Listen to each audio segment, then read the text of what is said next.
মাননীয় স্পিকার, ইসলামী ব্যাংক ইসলাম নয়, জামায়াত ইসলাম ইসলাম নয়, কিন্তু ইসলাম হলো এস আলম। মাননীয় স্পিকার, একবার দায়িত্ব পেয়ে যে ব্যক্তি সেই কাজে ভুল করে তাকে আবারও সেই দায়িত্ব দেয়াকে বাংলা বাগধারায় বলা হয় দুধ দিয়ে কালসাপ পোষা।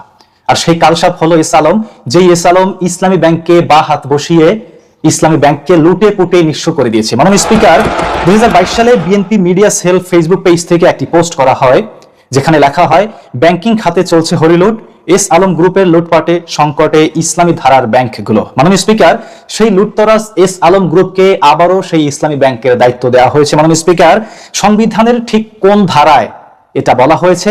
আপনার মাধ্যমে আমি স্বরাষ্ট্রমন্ত্রীর কাছে প্রশ্ন রাখলাম। মাননীয় স্পিকার, সংবিধানে না থাকলেও কথায় আছে, এস আলমের নুন খেয়েছে যে একদিন, সে জানে সেই স্বাদ ভোলা কি কঠিন। মাননীয় স্পিকার, মির্জা আব্বাসের ঢাকা ব্যাংককে আমরা বিএনপির ব্যাংক বলি না, প্রয়াত আওয়ামী লীগ নেতা আব্দুল জলিলের মার্কেন্টাইল ব্যাংককেও আমরা আওয়ামী লীগের ব্যাংক বলি না, আব্দুল আউল মিন্টুর ন্যাশনাল ব্যাংককেও আমরা বিএনপির ব্যাংক বলি না। তাহলে কেন ইসলামী ব্যাংককে জামায়াতের ব্যাংক বলা হয়? মাননীয় স্পিকার, বিএনপি আওয়ামী লীগের নেতারা ব্যাংক তৈরি করলে সেটা বিএনপি আওয়ামী লীগের ব্যাংক হয়ে যায় না, কিন্তু জামায়াত নেতারা ব্যাংক তৈরি করলে সেটা জামায়াতের ব্যাংক কেন হয়? মাননীয়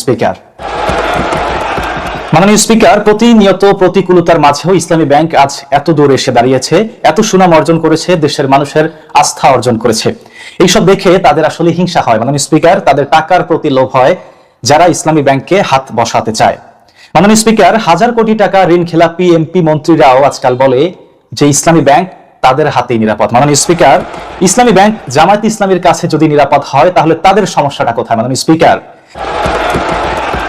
বরং তারা এখন ক্ষমতায়, তারা চাইলেই এরকম ইসলামী ব্যাংকের মতো 10টি ব্যাংক তৈরি করতে পারে, তারা চাইলেই ইসলামী ব্যাংকের থেকেও ভালো সার্ভিস গ্রাহকদের দিতে পারে।